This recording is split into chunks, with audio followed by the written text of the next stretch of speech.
Really? And they are very, very accurate. Good And Lord. it says we're live. Yeah, live. Yeah. Live from the blanket fort. Morning, afternoon, wherever the hell it is, wherever you are. And welcome to Peter Grant. He's going to, I'm to be a civilizing influence. That's my yeah, right. something like that. Sure. Yeah. Uh, My usual job. Well, I guess quick and dirty. A few of us snuck off to Fantasy, cover by Cedar Sanderson, by the way. Yeah, Cedar in the cover. And very interesting 3 days of panels and conversations and various other things. And Apparently there was plotting afoot. yes, but probably two funny incidents I've got to mention. One is getting put on a panel for podcasting and live streaming with professionals who actually know what they're doing, called Dudes in Hyperspace. They do a podcast. It's Ian Malone, Kevin Steverson, and Rob Howell. And they actually have music. They have planning. Apparently They they actually have an introduction. Yeah, they have segments. They do all the things that you're supposed to do for one of these. But you're replying to Joshua, it's coffee. Yeah. This is Arbuckle's Ariosa. It's Yeah. good coffee. Oh yeah.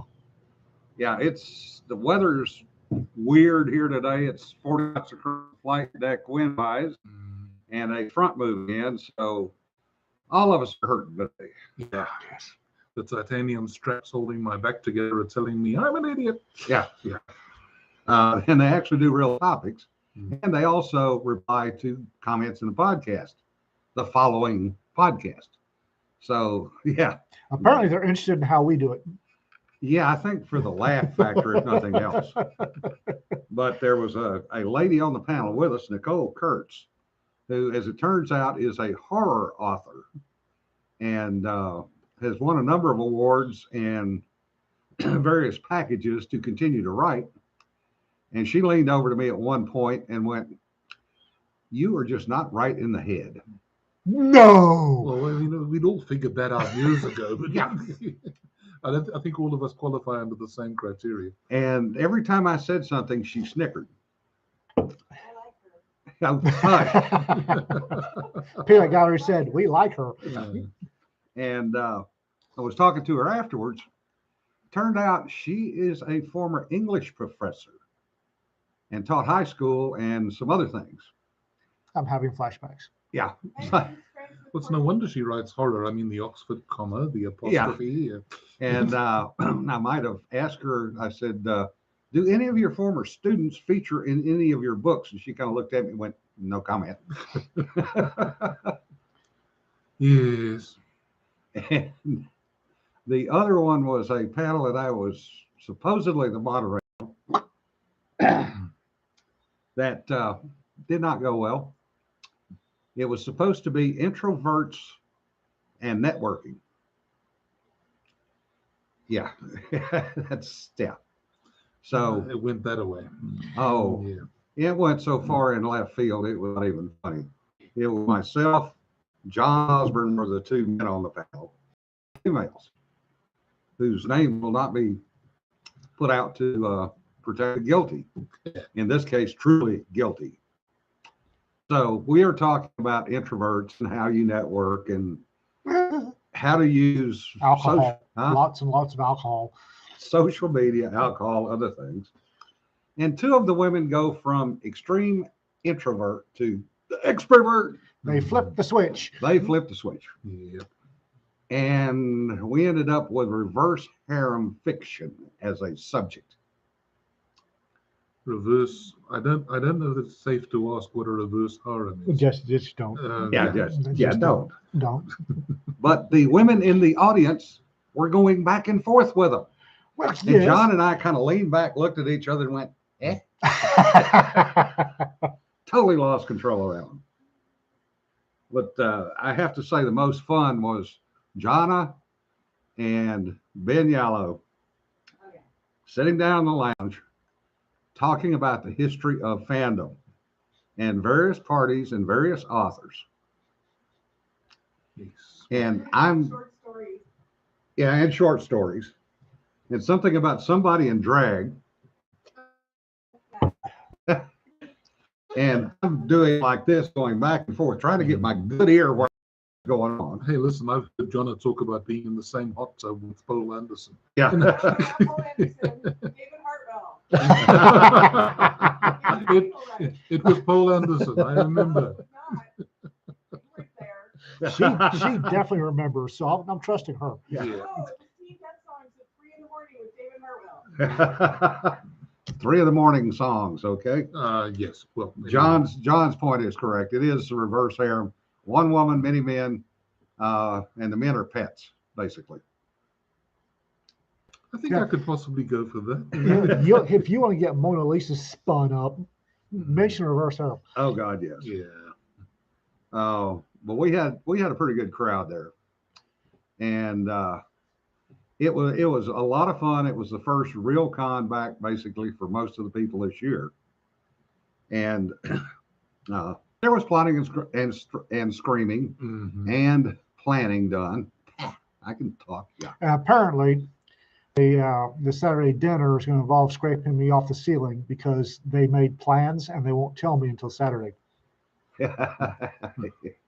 We'll bring the necessary lubricants. Yeah. Mhm. Yeah, Nancy, it pretty much is, at least from our perspective. I'm not going to comment on that last statement. You said it, you own it. Yeah. And go right ahead, Courtney.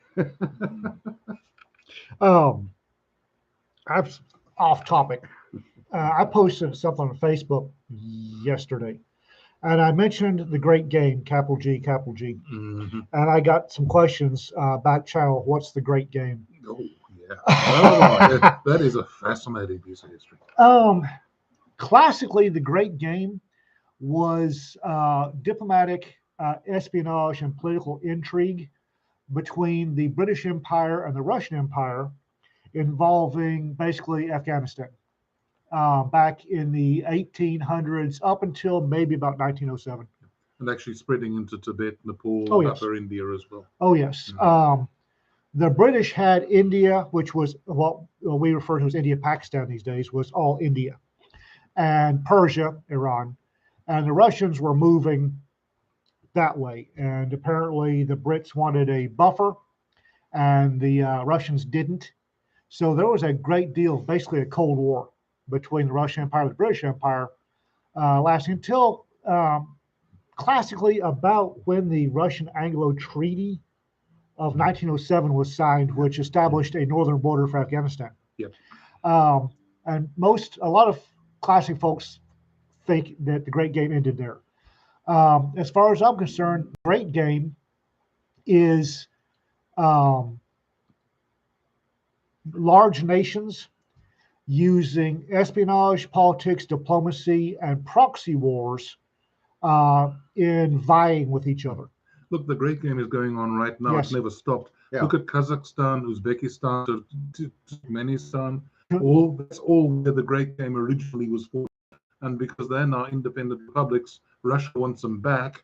It's going on right now where it always has. So It's the stand. Yeah. That's what they Well, do. basically, the Great Game was basically a Cold War Act One from 1830 to 1907. Yep.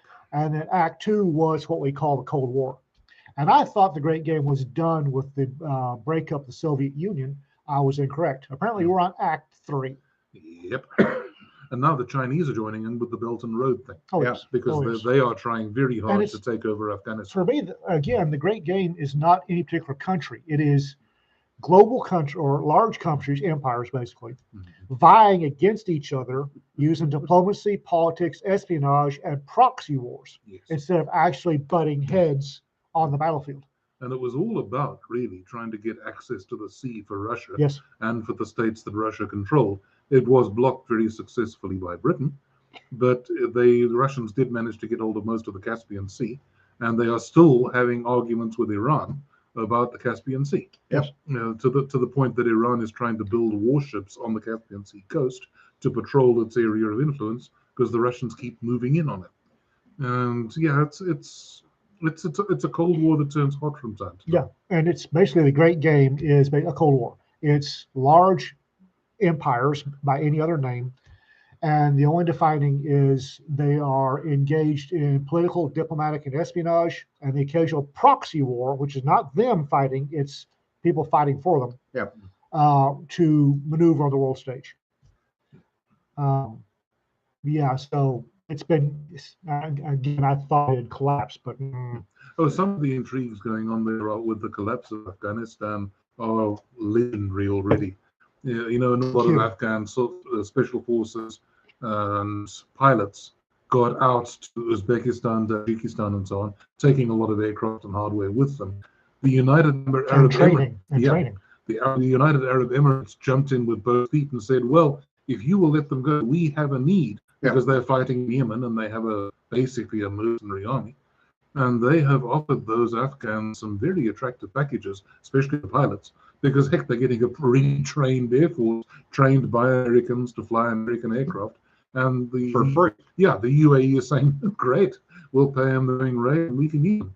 So a lot of those Afghans are now fighting in the Middle East again. They are just modern mercenaries. Yeah, Rick, you're exactly right. It's tribes. Oh, it always has been. Well, that whole area is over there in the Middle East, and you can blame that on the Brits when they Well, you can blame it on the original Great Game. Yeah.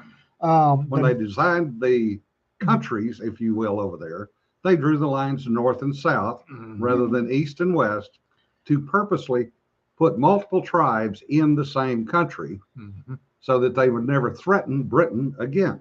Yeah, they would argue with each other instead. Yeah. As I mentioned earlier, the Anglo-Russian Treaty 1807 drew the northern border of Afghanistan right across the north of the country. They forgot to ask the tribe. Well, they didn't care. They just, here is the end of Afghanistan. And a bunch of tribes on the north side went, what the fuck? Yeah. Well, the Pashtuns, which are the ones the Pakistanis supported, said, "We are the Taliban. We have taken over." Yeah. Whereupon the tribes of the Northern Alliance said, "Like hell, you." No, And there are so many tribes in Afghanistan. Everybody thinks they're all Pashtuns. They're not. No, They're not the Pashtuns. Pashtuns are probably the biggest single tribe, but there's lots of others that don't like. There are a crap ton of totally disparate, and not just. You've got folks over there. I forget the name. These guys are blonde-haired, blue-eyed, and they speak a language. It's a Greek descendant. It's not even close to what's spoken. I know rest the of you the mean. Starts with a V. No, it starts with an N. I can't remember what the hell they Whatever are. it is. Yeah. Anyway, they're former Ottoman guards. No, I know the ones you're talking about. These are different. Okay, there's another set. Oh, There's heck another yeah. set. There's any number of them. But when I came to this country, to America, and I began to do prison ministry here, everyone said, "Oh, you're going to have a terrible time adjusting to the prison gangs and it's this violent culture and so on." What? I come out of Africa. I'm used to tribes fighting each other. Yes. I just treated the gangs as tribes and got on fine because that's exactly what it is. Tribes are universal. They're not just in primitive parts of the world. Oh, hell no. Yeah. Hell no. The chat has been interesting to watch because apparently we've touched something that a lot of people are watching. What? A lot of the comments in the chat have been very interesting and very pertinent. A lot of the issues we're seeing now can come directly out of the original 1830s Great Game. Yeah. Oh, yes. The Balkans, that was a response. The Stands was a response. Hell, Ukraine came out of the original Great Game. Trying to get into the picture here. So Yeah. That's all right, man. Don't worry about it. There you go. If I lean forward, I disappear off to No, a lot of our issues track back to that. Although I don't know that there were going to be issues. We just our only option was to choose what sort of issues we were going to have. What you're seeing now, of course, is more and more tribes coming back in the Western world. Yeah. Okay. Like our little gathering here with the North Texas Troublemakers has all the makings of a tribe in embryo. Well, Because we are with each other, we support each other, we help each other. we are gathering in mutual support. Tribes are the Yeah. default setting for humanity. Yeah. Not the default setting for people. Tribes are.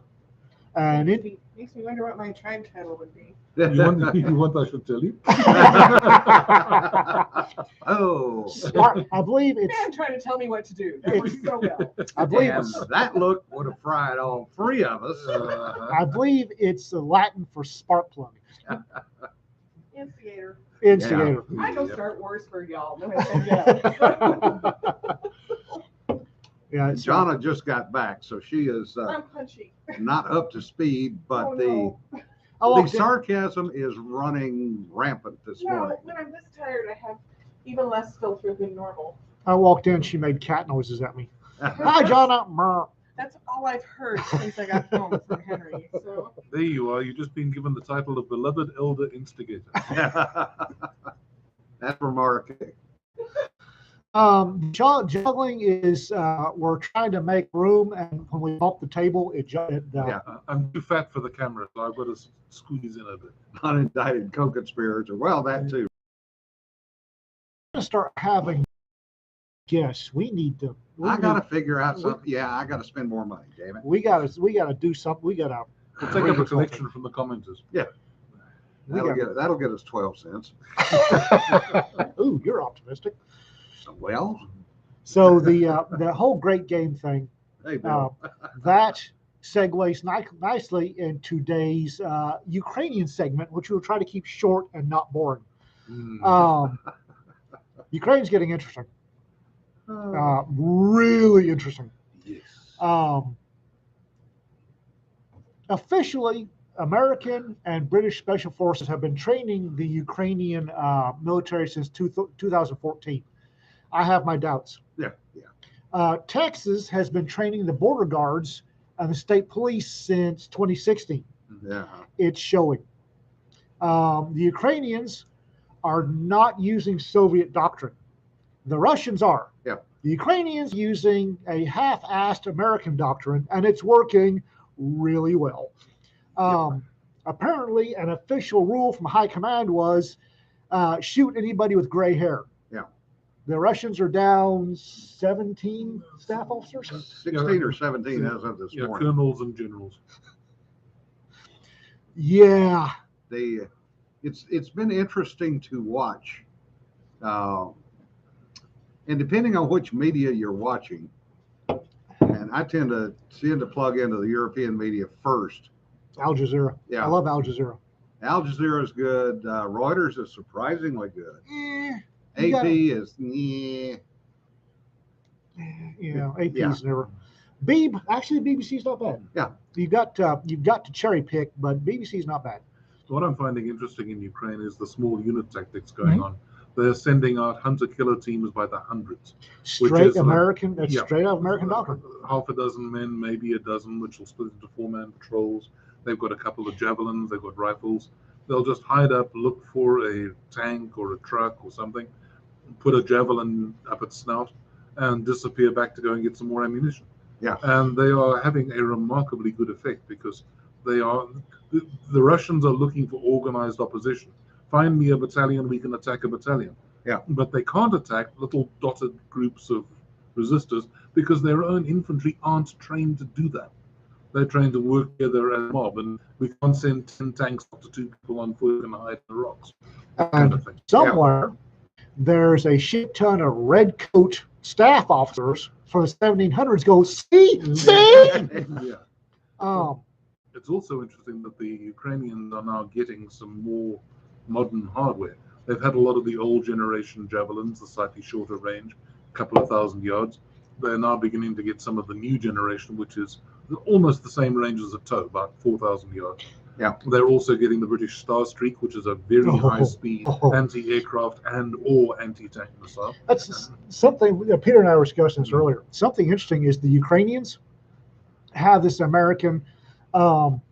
This is an off-label use, but what the hell? We'll try it Yeah. because the Starstreak was designed for anti-aircraft use, Yeah. particularly anti-helicopters. Some Ukrainian troopy, probably D4, said, "I wonder if it'll work on an APC." Blam! But damned, it works on an APC. Yeah. Called Fell. Fell went, "Why, yes, it works on APCs as they updated the data. And one of them took out a Russian corvette using a javelin. Yeah. Didn't sink it, but it was a mission kill. Basically put a javelin in the water line and, ooh, there goes the water. Yeah, well, and they Raytheon's going, why, yes, that is Yeah. a use of the javelin. they used the MLSRS. Oh, the MLRS, Yeah, multiple to, launch, the Cadies. the Cadies unguided against the Corvette that was out, or the patrol boat out in the water, and hammered the hell out of it. Yeah, it's back in Sevastopol now, but Yeah. yes. And of course, there was that sinking, or the effective sinking of their landing ship, Yeah. the LST, which was an old Alligator class, a big thing. That thing was umpteen thousand tons of cargo carrying. Yeah. The Ukrainians could not target it directly. They didn't have the missiles, so they targeted the 3 oil tanks on the quay next to it. Yeah. When exploding oil tank, oil goes splash. Ooh, the Yeah. ship burns. Yes, RK, the Facebook parody, I'm a very model of a Russian Oh, major Lord. general, is freaking hilarious. We're trying to talk Jen Hast into singing that. Yes. No, the Ukrainians have adopted, because the Russians still using Soviet doctrine where if you lose command, you bunker up and wait for orders. Yes. The Ukrainians have adopted the American plan of if you lose command, head towards the sound of battle and kill anybody who doesn't look like you. Yeah, called chaos. Little groups of paratroopers. Paratroopers. Yes. And extrapolating from data, which is what I do, what I was trained to do. This whole thing was inevitable. No matter what we did, NATO was an excuse, but the Ukrainians have adopted the West. Again, they're coming to Texas to learn how to be cops. Yeah. Their military is going to American military to learn how to be soldiers. Yep. The issue rifle for the Ukrainian Border Patrol and the next rifle for the Ukrainian military is a in-country produced M16 chambered for 7.62 by 39. Yep. Which, by the way, does very well in the M16 platform. I have a couple of them myself. Works well. Yeah, they have adopted the West, and Putin's not going to stand for this, and so this invasion was inevitable. But what I like too is the status symbol of captured Russian weapons. Some of the Russians, normally the special forces and high-ranking officers, are carrying AK-100s. Yeah. The latest and greatest iteration of the Kalashnikov design. Well, apparently in Ukraine, it is the status symbol to be carrying around an AK-100. Because that means you took that off the enemy. Because they didn't have it. Counting coup. Oh, Yes. what an American So concept. there has been a couple of Ukrainian generals and one Ukrainian politician with an AK-100 ostentatiously leaning against the wall behind their chair, just where the camera can catch it. And apparently there are a couple of Ukrainian special forces guys, sergeants and so on, came back with those. No, we're not handing it in. We're keeping this. Yeah. Yes, it is, in fact, an AR-10 variant. No, an AR-15 variant. Well, 10, 15, it's close.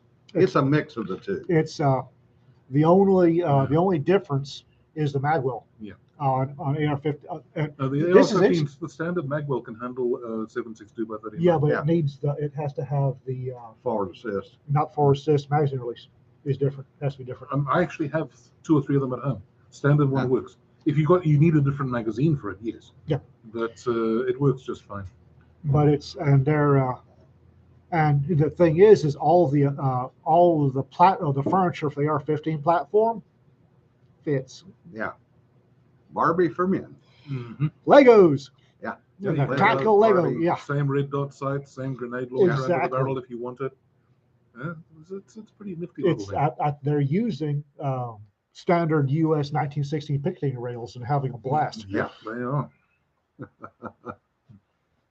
Did you see that one guy? I think he modified a Porsche to have a Dushka on the back. Yes! That was That's so stupid. It was No. enterprising, but stupid as hell. well. The one I A liked redneck. was they pulled one of the machine guns off one of the tanks Mm. that apparently was operable, turned it into a signal shot, and put an ACOG on top of it. Like you do. Okay. Yeah, with captured weapons, you can do an awful lot if you've got some backyard mechanics with a welding kit and a And good they idea. do. Yep. And there was one they captured, I think, the Russian equivalent of a Humvee.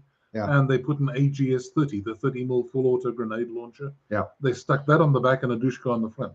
I would not like to meet that thing on a bit dark road. No. Yeah, that's firepower. And the other thing that cracked me up was some of the barricades. There was a picture of one of the barricades that came out of the museum with the little placard still Yep. attached to it. Yeah, a little hedgehog thing. Yeah, the hedgehog from World War II. Yes. This was recovered from, and it's back out in the street. Yep, and they simply took it out of the museum, put it on the street. Then all the backyard mechanics said, "We can make that," and Yeah. they went away and copied it. So they now have the anti-tank obstacles all over the place. Yeah. So there are ways and Yeah, means. Rick, better to get forgiveness than permission. Yep. Raptor, you are correct. Carlos Hathcock did finagle a Modus, Kind of whacked a bloody great scope on it. Yep. put his Unertal 10 power on the top of it, and got a kill at over 2,000 yards in Vietnam. Yep. So everybody talking about how great and new all this shit is, it ain't. The only thing that's improved is the technology.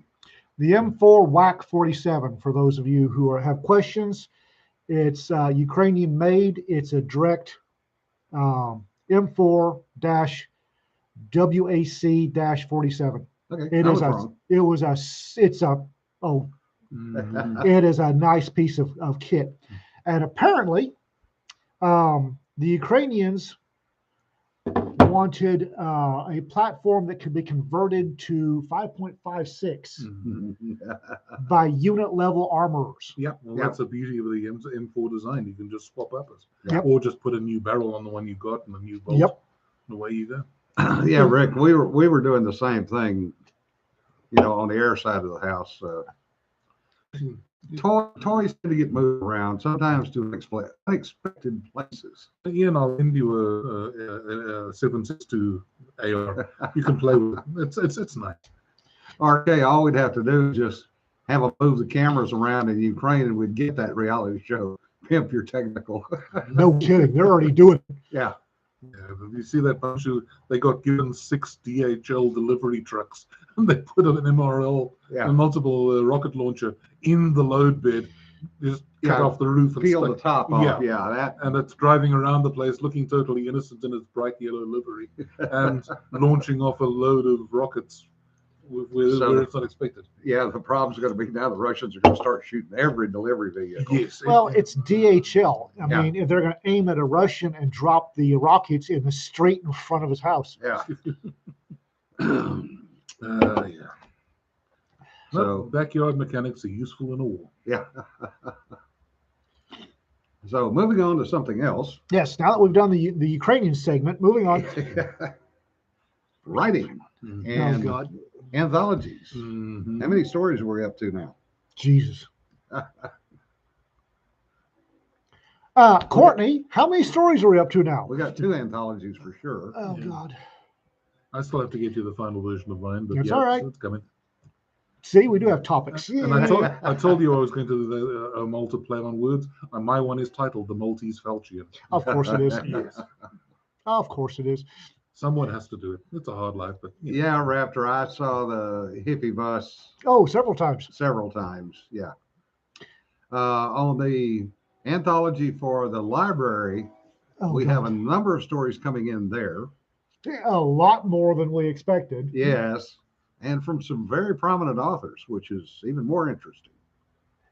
But we've also got some people that are first time authors, Which we and love.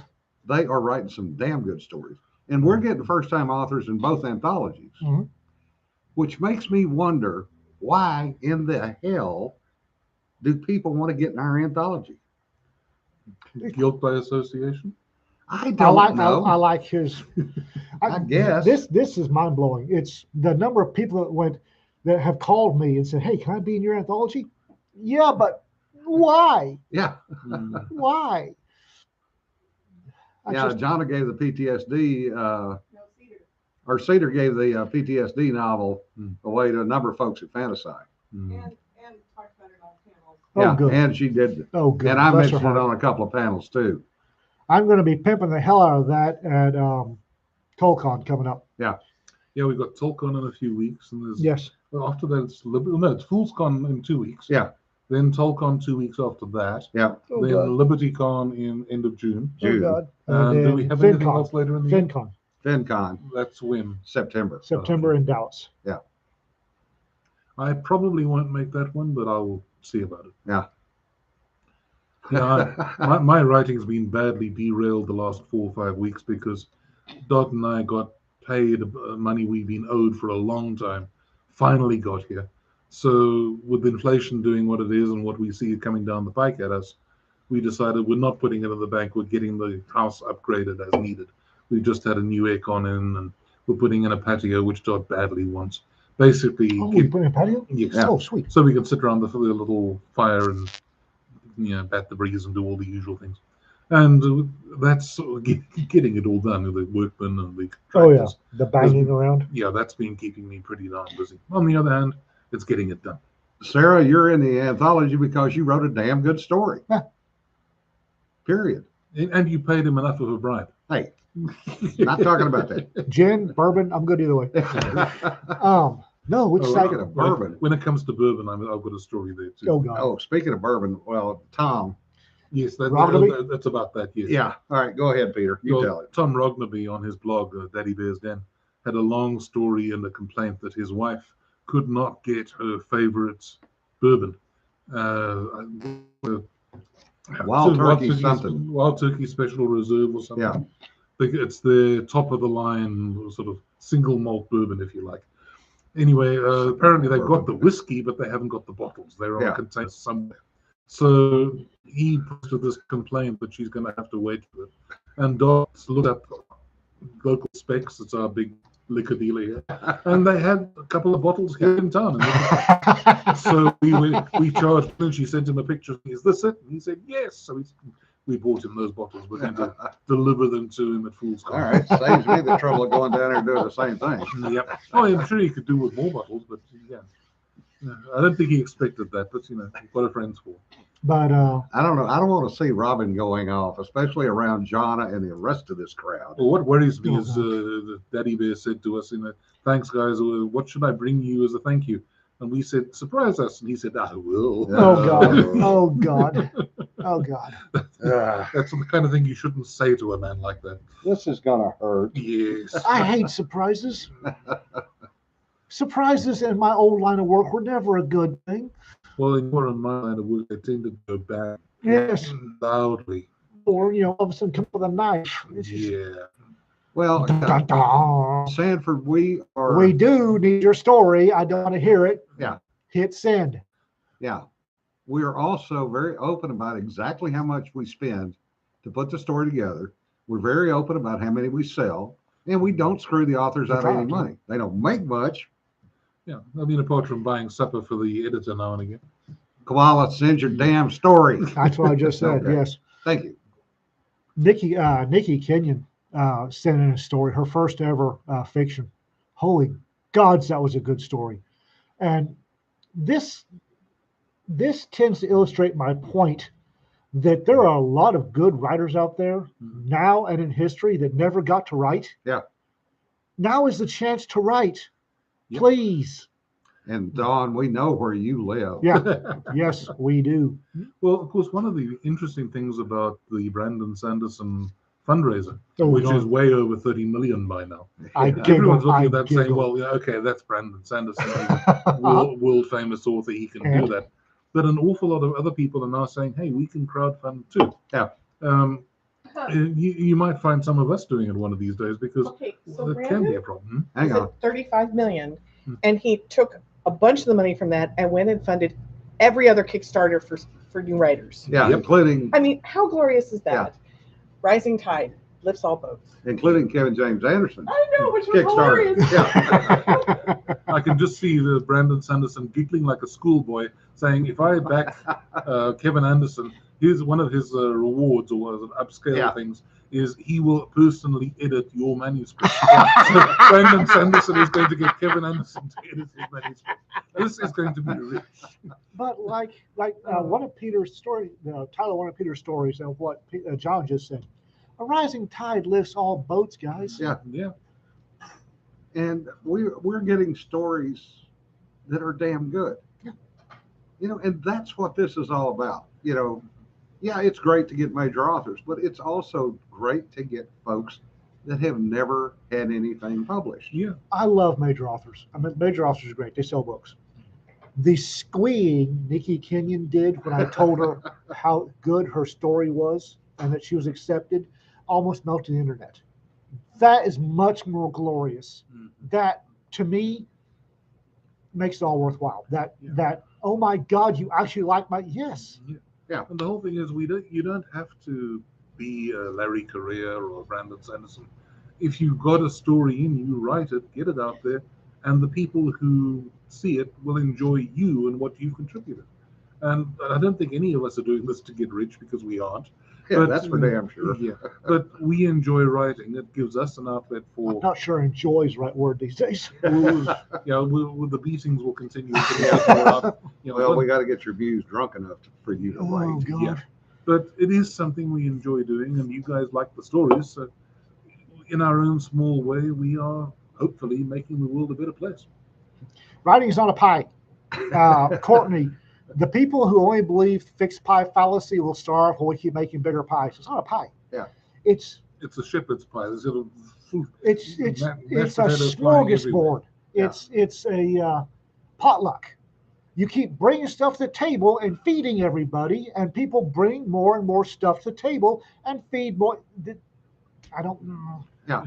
And if you look at it, so much more of the interesting fields are now all dominated by indie authors.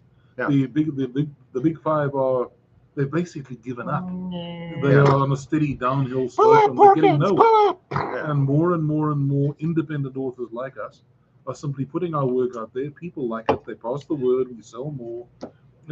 There's a well-known group called 20 Books to 50K, which basically they encourage authors, independent authors, put 20 books out there, and if you advertise properly and do your promotion right, you can make 50,000 a year. That is being proved true. Yeah. In a great many cases, and it's changing the game for ordinary authors to get that kind of income from a mainstream publisher. Typically, you would have to be a better than average author, and you'd have to get into their top list, because they're advancing 3,000 to 5,000 a book now, and you're lucky if you get 5,000, and then you have to earn out that advance before you get more royalties. Independent authors who keep 70% of their income by publishing on Amazon or any other avenue, they can get much more money for the same sales, and they can start keeping most of that for themselves. And it's changing lives. People are actually finding, I may not make a living at this, but I make enough to supplement the little I get elsewhere. And in time, as you publish more, you can make a living at it. As your backlist grows. I'm now at the point I can afford a hamburger with the Coke. Even buys us one now and again. Yeah. Yeah, you're exactly right, Bill. It's the syndrome where you can't make it unless you do it this way. And we pretty much blown that out of the water. Yeah. Well, and and we're a bunch of Z-list authors. I mean, well, Peter's the best of the bunch here. But the thing is, with the anthologies, and there was, as Jonna said, a lot of discussion about it, Fantasy. Anthologies give you a look at different authors. Yeah. And we're not selling our books for a lot of money, especially not on Kindle. So it gives you a chance to look at different people that you may never have seen before. And it also gives those folks that have never written an intro into what goes into writing, what goes into actually writing a story to fit an anthology. With the Texas Writers Anthologies, I've never specified a subject. It's like, write what you want. It was foolish of you, wasn't it? it's same thing with the Malta anthologies. It's like, and people keep asking. Well, it had to be a ghost and it had to be Malta. No, it did not have to be a ghost. Well, Yes, it did. I take some credit. I bought in a pack of Maltesers. What I could tell the professional or the experienced writers from the newbies, because the experienced writers always said, well, what's the genre? And I'd say there is none. The genre is entertaining. Yeah. And I'd get this Indian head test pattern back on email, where the new writers were like, okay, I like the open genre on my two Malta anthologies. you get some fantastically good stories. Yeah, and more are coming. More water coming. More anthologies. Oh, okay. The fun thing with Malta, and this is where let's just say that I had some interesting experiences Mm. there in the days when I wore a uniform and we were doing things in countries that we were never in and we weren't supposed to know anything about. But, God, you know, that doesn't sound familiar at all. it doesn't sound familiar, I know. But Malta was factored into those quite considerably because for umpteen millennia, Malta has been not just a trade crossroads of the Mediterranean, but a criminal crossroads. Oh, God, yes. The ship owners there, they smuggle anything and everything to and from everywhere, and The Corsicans took lessons from yeah, them. basically yes. Well, okay. And let's just say that for people who were operating without wanting to be known, Malta was a wonderful business because you could get things in one island, ferry them across by fishing boat, put them onto a little tramp steamer of 500-600 tons. No one even bothered to inspect them. They'd sail off again into the distance, and no one knew where they went. Yeah. Malta is a pile of limestone. Yeah. Yeah. In the middle of A holy pile of in limestone. the middle of the Mediterranean. It grows roses. That's it. It was famous for honey. But limestone in the middle of a salt ocean gets caves. And there have always been, Rome proscribed some stuff. Yes. Libya did, or Carthage didn't. Guess what was in the middle? Yes. Carthage proscribed some stuff.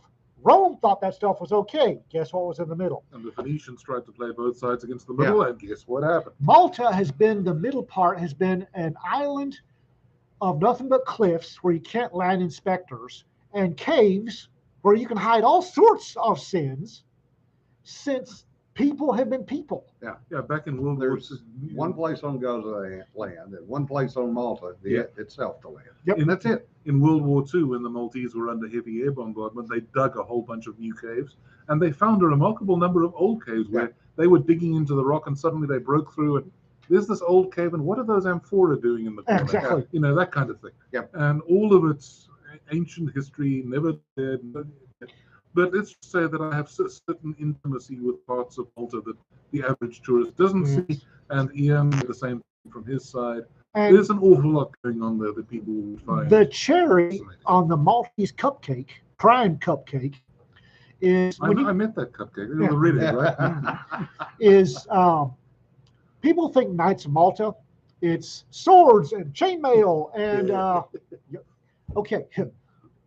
The Knights of Malta, especially when Dave Vallette was running it, were the finest pirates Yes. Yes. the world had ever known at the time. Jean de Vallette was a fantastic pirate Yes. He was actually a prisoner of the Turks for piracy. for piracy. And rowed one of their galleys for a few years till they exchanged. Exactly. Yeah. And Romegas, who took over as master of the fleet from when Dave Vallette was promoted to master of the order, was the best pirate the Mediterranean knew. Fantastic pirate. In fact, he pretty much, you can trace the whole Great Siege of Malta back to Romegas and the